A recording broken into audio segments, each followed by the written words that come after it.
Welcome back to On the Sideline. Thanks for joining me. I'm your host, Kean Lee. In this week's episode, we recap all the games from Week 18 of the NFL season, discuss why I think the Browns and Bengals are dumb and dumber in terms of an NFL organization, why I think every team can and won't win the Super Bowl this year, and who's on upset alert for Wild Card Weekend.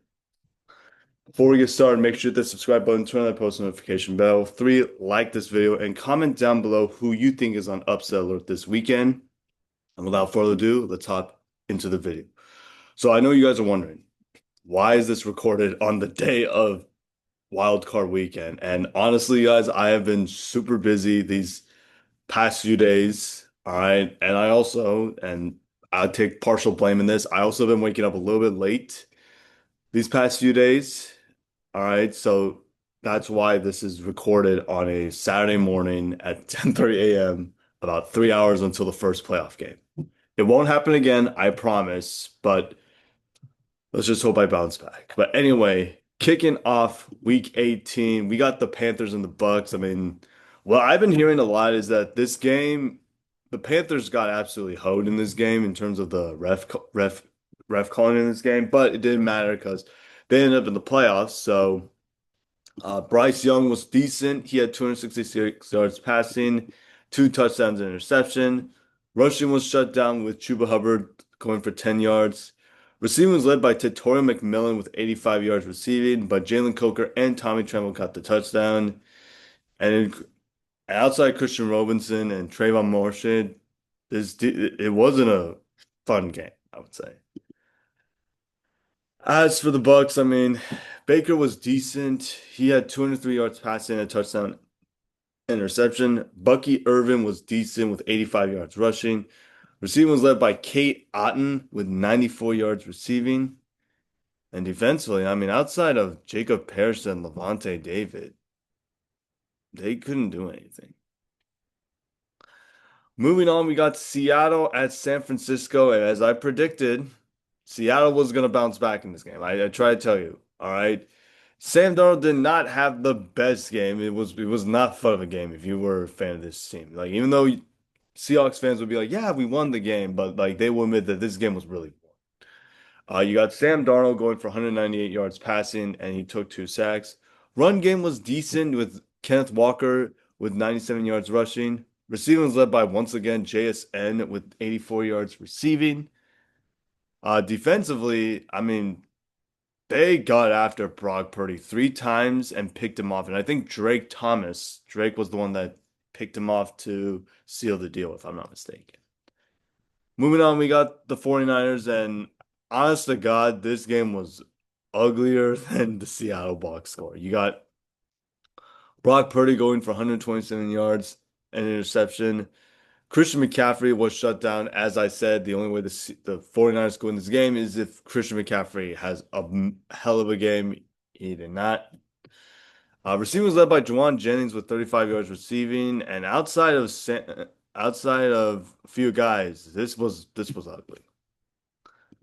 Next game up, we got the Colts and the Texans. This game was actually really fun to watch. I actually was like checking scores of this game, even though I actually didn't watch a ton week 18, to be honest with you guys. But this game was like I looked at the score and was like going back and forth. But anyway, Riley Leonard was the quarterback of this game, and I thought he played really well in this game. 270 yards passing and 2 touchdowns and interception. Run game was unfortunately shut down, with Giddens with 30 yards rushing. Receiving was led by Alec Pierce, who I picked up in fantasy. So Alex, shout out to you, man, for 132 yards passing and two receiving 2 touchdowns.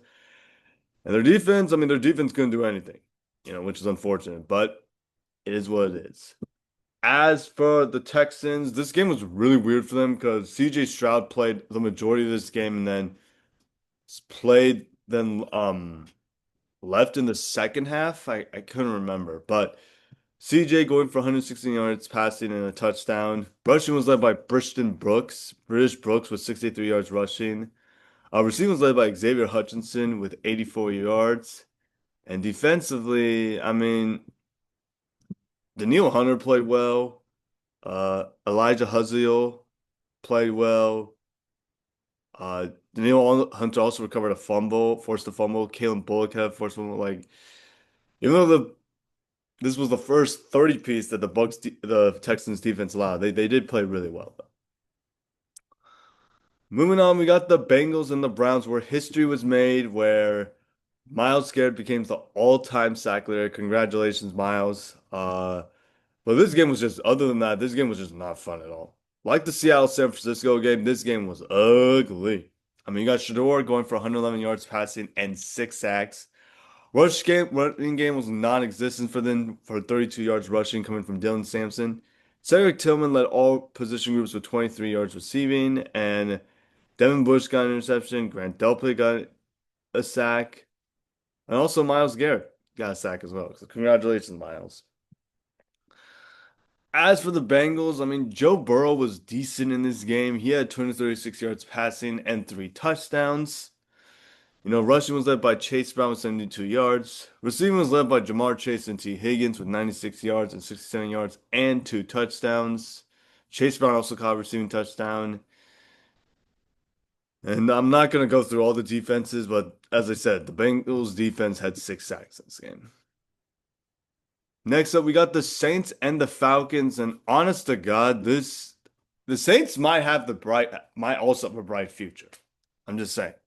But anyway, Tyler Shaw had 259 yards passing and a touchdown and an interception. He was sacked 4 times, unfortunately. Audric Esme had 63 yards rushing. Receiving was led by Juwan Johnson, but Ronnie Bell caught the lone touchdown. And then I'm not going to go through all this, but it was a pretty stellar performance from the Saints defense. As for the Falcons, they were decent in this game. Kirk Cousins had under 80 yards passing and a touchdown interception. Rushing was led by Bijan with 33 yards. Receiving was led by Drake London, who I haven't heard that name in like a long time, with 78 yards receiving. And like I said, this was a good defensive game. This was like a defensive-minded game for both teams.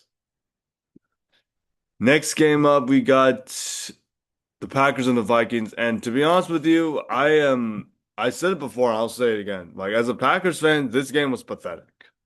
I know a lot of my Packers brothers and sisters would say, but Kihun, we were resting our starter. Yeah, well, I didn't know that until like game time. I Look, I'm not gonna go through the box score of this game because like it was pathetic. Like Clayton Tune had 34 yards rush passing and he took 4 sacks. Rushing was led by Chris Brooks with 61 yards. Receiving was by Jacoby Keeney James. And yeah, I'm not gonna go through all this. This is all I can say was this was a pathetic performance. As for the Vikings, I mean, JJ McCarthy was decent in this game with 182 yards passing. All right. Max Brosmer was decent with 57 yards. He did take 2 sacks. Rushing was led by Jordan Mason with 94 yards. Receiving was led by Justin Jefferson with 101 yards. And yeah, like I said, embarrassing. Next game up, we got the biggest blowout of the week. We got the Titans and the Jags. And what are they going to say now, huh? I try to tell you guys, I even said on my TikTok, yeah, by the way, I have a TikTok, but I said on my TikTok that I'm going to take the Jags to win this AFC South. And look at this now. As my grandma would say, I'm so smart. But anyway, um, Cam Ward was okay. He had 52 yards passing. Brandon Allen had 72 yards passing and interception. Attack. Run game was non-existent. Tony Pollard had 48 yards rushing. Eric Ewomanar had 50 yards receiving. And their defense outside of Jalen Harrell and Jeffrey Simmons could not do anything. As for the Jags, I mean, Trevor Lawrence has been unbelievable this month. I think this last several weeks. He had 3 touchdowns and 255 yards. Run game was shut down with Travis Etienne going for 32 yards, but Parker Washington had a touchdown. Brenton Strange had a touchdown. Quinton Morris had a touchdown. It was a good game. And outside Antonio Johnson, they couldn't do much, but it doesn't matter. All right. I'm just gonna look at the box score of this game because, I'm running short on time here. So Giants beat the Cowboys. Can't say I'm surprised, but at the same time, like Dallas knew they had a game today, right? They had another game today, so that was my biggest takeaway. Cardinals and the Rams. This game, like I said, the Cardinals were gonna keep it close, but the Rams were gonna end up winning. They won 37 to 20. Chiefs and the Raiders. The Raiders won this game, but they also got the number one pick. Commanders Eagles was a game that I did not get a chance to see a whole of. Like I said, I didn't watch a ton of Week 18 this Week 18, but you know, it is what it is. Dolphins and the Patriots. I mean, the Pats absolutely blow the brakes out of the Dolphins. All right, and Drake May. I know that sounds really weird, but got the number two seed. Lions and the Bears. Lions fans, thank you. I know a lot of you guys hate me for saying it because I commented on the NFL Instagram page saying thank you, Lions. Because I did not want to play the Eagles. That's why. Chargers Broncos was a defensive slugfest. Broncos ended up winning that game. Jets and the Bills, another absolute massacre bound to happen. And then the Ravens and the Steelers, that game was electric. I actually that was the game like if I watched like from start to finish, that was the game I actually started. I binge watched. So it was a pretty good game. Now, speaking of the Bengals and the Browns, let's talk about them because those two organizations are dumb and dumber. Let's start with the Browns with being dumb. They fired Kevin Stefanski. And I'm not saying Kevin Stefanski is a great head coach. He's a good head coach. But the thing about it is, though, when teams usually fire a head coach, and this is what really pisses me off about the NFL and NBA, is that you need to have somebody that you want to like have as a replacement. And with the Browns, it seems like before Kevin Stefanski got there, they had like five or six different coaches every year. Like it does. I'm just gonna keep this short. It just doesn't make sense. All right, like because I think like they're gonna know the Browns coach is gonna. This is gonna be like this is the same old Browns when I was a kid. So it really annoys me to see like the Browns. I understand why they wanted to do it, but like you need to have a backup plan and like hire the guy that you want to hire. So yeah. Anyway, let's talk about the Bengals because they're dumber as well. Keeping Zach Taylor. Like And I mean this in the nicest way possible. All right. The nicest way possible. But are you freaking kidding me right now? You're keeping Zach Taylor. Look, I'm not saying Zach is a good coach. All right. He's a decent coach, but he doesn't do well without Joe Burrow. All right. All right. We've actually seen in history why keeping a head coach too long can end up like ruining everything with this team. All right. Do you guys remember the name Marvin Jones? Yeah, they kept this man from what? Like for a long period of time, even though he didn't win jack. All right. I know Zach took this team to a Super Bowl, took them to beat the Chiefs and all that stuff. If I'm Joe Burrow, I'm saying it's either me or Zach. He need I don't even know what to say. All right. That's all I gotta say. I'm not gonna go into brief about this because like I said, I have a lot of things to do today. So anyway, we're gonna move on to our next segment. We actually do this a lot with our NBA, not NBA coverage, which is why I think every team can win or what a Super Bowl will mean for this team. So yeah, I'll explain as we go. So as we have the tier list, so we have the eliminated tier, and then we have why I think this team can or what a Super Bowl will mean for them. Basically, like why I think this team can win a Super Bowl, or if they won their first Super Bowl, what does it mean for their entire city? So let's start with the Jags. Why I think they can win the Super Bowl, what a Super Bowl could mean for this team. I mean, you look at the Jags, this team has been the definition of dysfunctional. All right. This team has been good, has been bad, bad, bad, good, bad, bad, bad, good. And I think with how Trevor Lawrence has been playing, I think this team is capable, if they can, win a Super Bowl. And I think they have a really good future. All right. The Texans, their defense. That's why I think they can win the Super Bowl. Their defense, as I said on my TikTok, is obnoxious to go up against. All right. The Bears. Why is the Bears? I know my brother's smiling right now while I'm recording this video. Why I think this Bear can win the Super Bowl or what a Super Bowl mean? It means that the Bears are back. They're no longer the Bears are trash, as I like to say. But anyway. The Panthers. Why I think the Panthers can win the Super Bowl is I think this is a good thing for them because like the Jags, they've been they haven't been good. I know they made it to the Super Bowl back in 2015, but honest to God, like that was like a lifetime ago. So it's a good thing. Steelers. I think with the Steelers, this could save Mike Tomlin's job and it can also rewrite some like history for Mike Tomlin, Aaron, and who knows, maybe Aaron could play again next year. 49ers. I'm actually going to group the 49ers and the Bills here because they're both, in terms of like cursed organizations, they're both cursed. I know the Niners won in the 90s, you guys, but at the same time, like this team hasn't won anything in a very long time, and their fan bases, particularly the 49ers fan base, are acting like they won something. Chargers. That it shows what great coaching is, how resilient they are, and how much Justin Herbert's a dog. Seattle, they're back. Like we saw it this year. They were the number one seed this year with that defense. All right, and their offense being like I think good, but not like electric, you know. Patriots. With this Patriots team, I would say that they would be officially back. Like, you know how what's that? Like this is the team that like when I don't know the right it's like I don't know the right term for it, but like it was so they're like, oh, this team's back. Packers. The only way I think this team can win the Super Bowl, honestly, is if Jordan Love plays like a metahuman and their defense, despite not having Micah, plays amazing. Eagles, I mean, they already won it last year. So like this could show that it is possible to repeat as champs.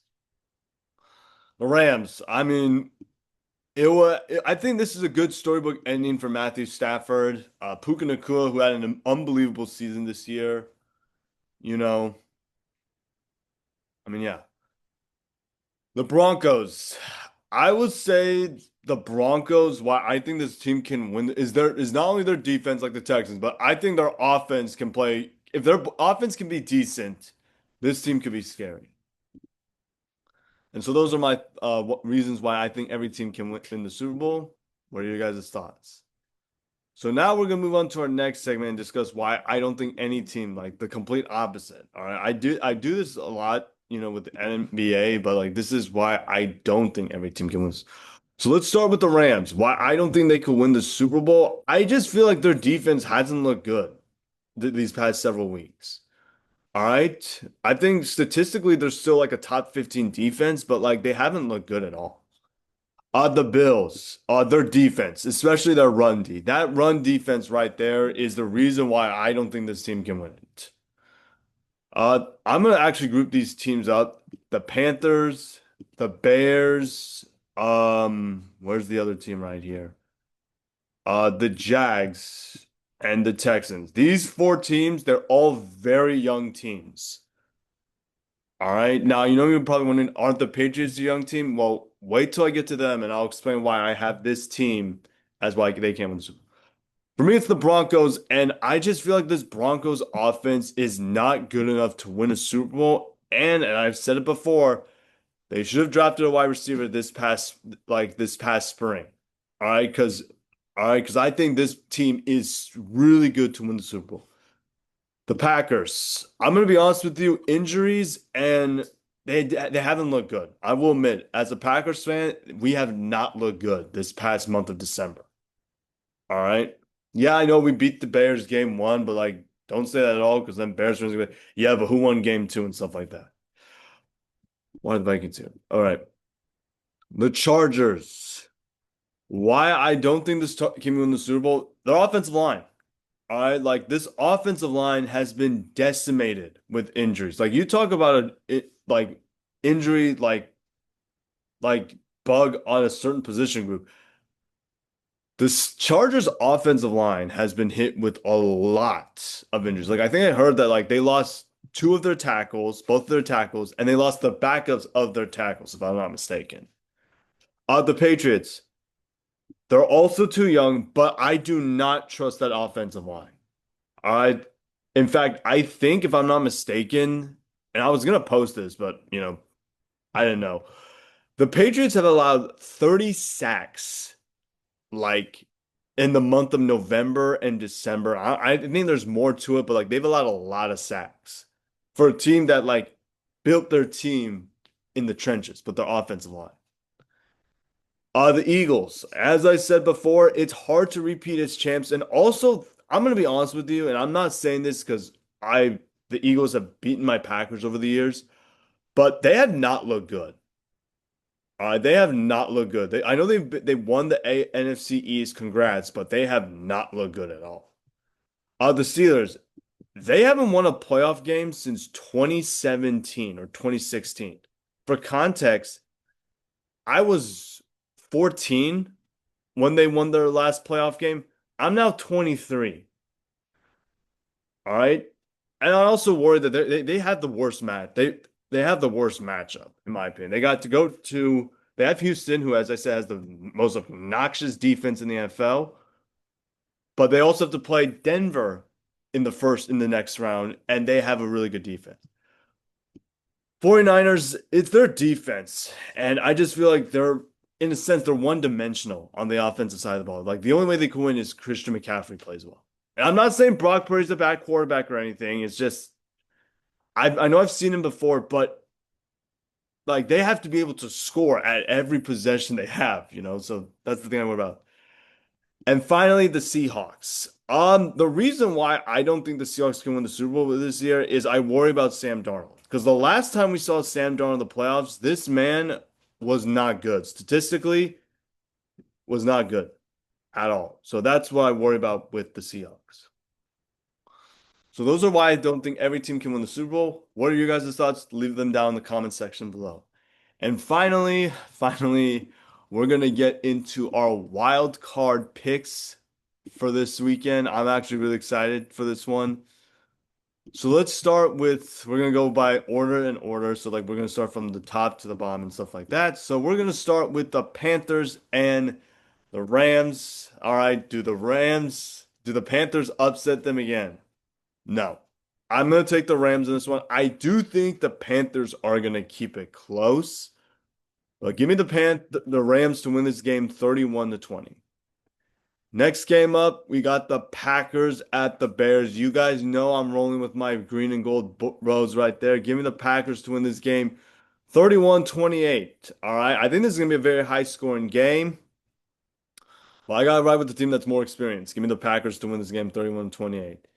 Bills at Jaguars. This is going to be a fun game to watch. This game, I actually might watch this game. And I might even convince my brother if I can get a hold of him to watch this game as well. If he can, though. I'm gonna unfortunately have to take Jacksonville in this one. I just feel like the only way I can see the Bills winning this game is if Josh Allen goes absolutely sensational. Like he basically becomes Christian McCaffrey, but as a quarterback and a running back, like going absolutely insane in this game. I think this is probably gonna be the highest scoring game of the weekend. I don't know. Give me the Jags to win this game 24-21. This is gonna be a close one.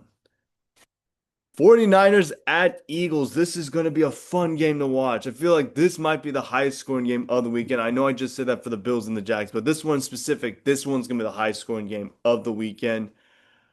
Unfortunately, though, I have to take the Eagles in this one. I do think the 49ers are going to keep it close. They're going to fight. All right. But like I said earlier, their defense is not that good. Give me the Eagles to win this game 35-24. Next game up, we got the Patriots at the